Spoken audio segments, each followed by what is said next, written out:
welcome back to my channel. So as you guys already know, I pretty much post little therapy time videos.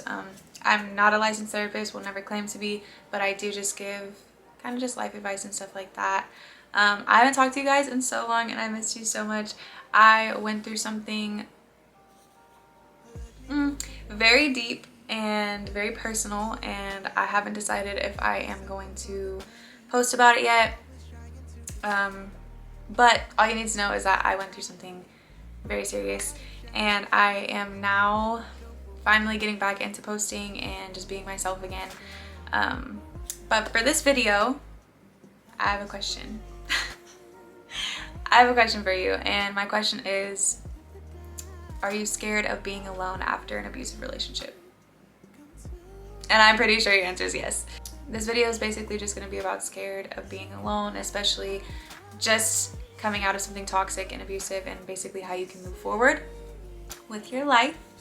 Now, me personally, I am the expert of being in toxic and abusive relationships, which that's not something to be happy about or proud of or anything like that. I'm smiling because the topic kind of makes me uncomfortable.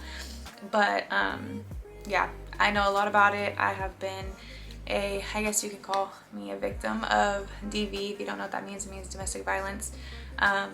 Also just toxic relationships in general, the whole manipulativeness and gaslighting and cheated on. Yep, that's me. I have been through the ringer when it comes to relationships. So for me personally, I didn't come from a good home full of love and, you know, parents that gave me love or whatever. So I'm pretty sure you guys have went through the same thing, which is what had led you to being in toxic relationships and or staying with someone who was toxic for you, because you had a lack of love in your childhood that has followed you to your adulthood, which honestly, it's not rare. That happens a lot.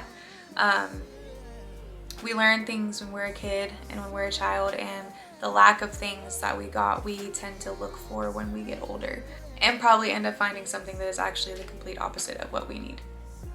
But for me, when I got out of all of mine, the first thing I did was shut myself off from the world. And a lot of people will argue that that's not a good thing to do, but at least for me, that was the best thing for me, because I was so used to being around a toxic person 24/7, listening to what they had to say about me and like listening to opinions of family members and this and this and this, and it just really didn't do me well.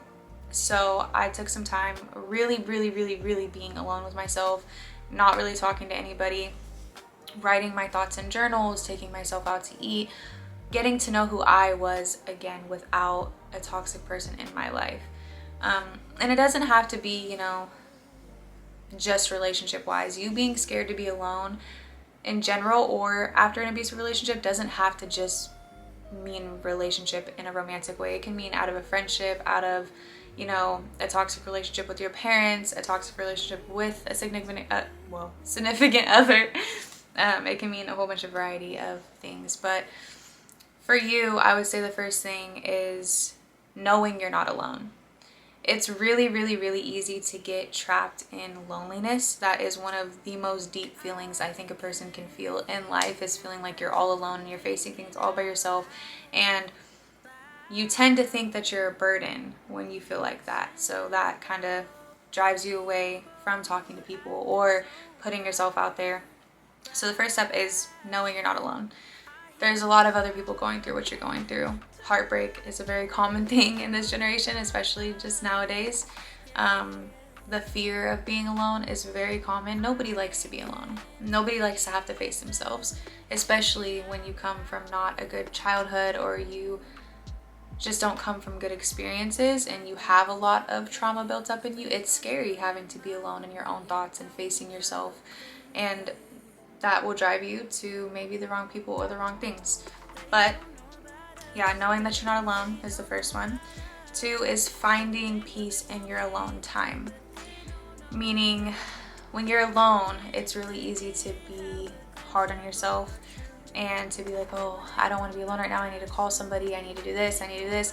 I need to distract myself and go on social media. I would really stray away from social media in your time of healing, because there's so much going on in the world. There's so many expectations when it comes to women and men and what you should look like and how you should be and where you should be in life, and that honestly can make us feel even worse about where we are, especially in the state of mind that you're in. So finding peace in your alone time, meaning journaling. Write down your feelings. I cannot emphasize to you enough how important it is to get to know yourself again, and by doing that is journaling. Journaling, or even recording yourself. Like, I have so many videos. I literally only use Snapchat for the sole purpose of recording myself.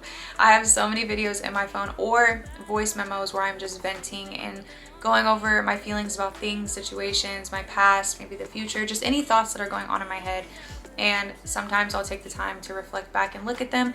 But the thing is with journaling and, you know, letting your emotions out on paper or even in a video, it's hard to grow when you have thoughts holding you down.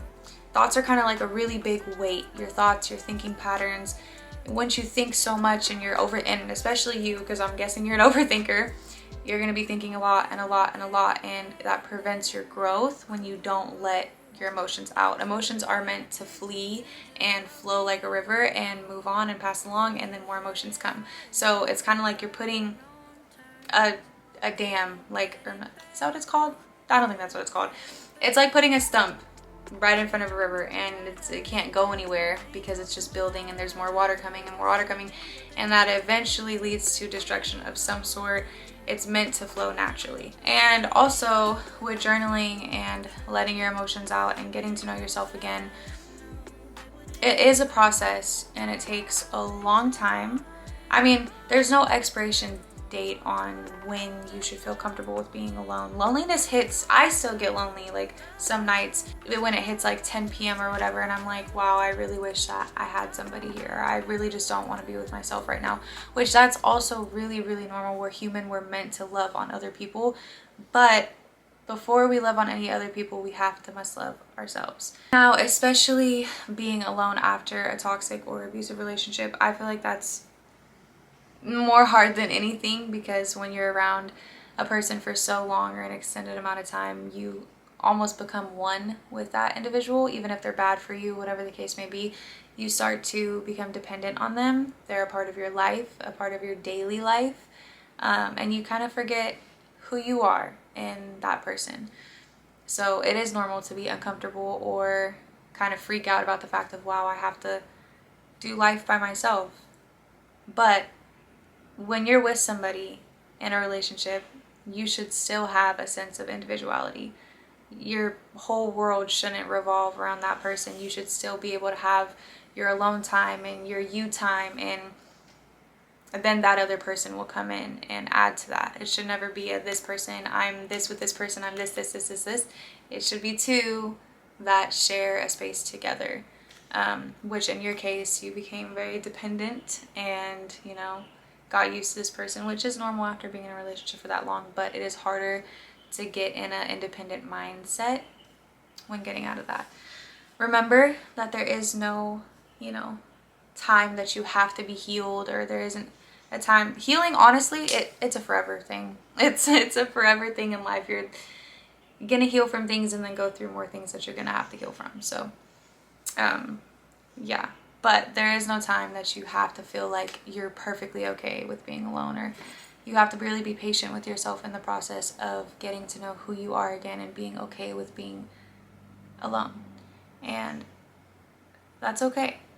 All that is okay. It's all a process. It's a very rocky and night and day process. It's really scary. But what matters is that you took the first step into being alone. And you're watching this video, meaning you have some hope for yourself.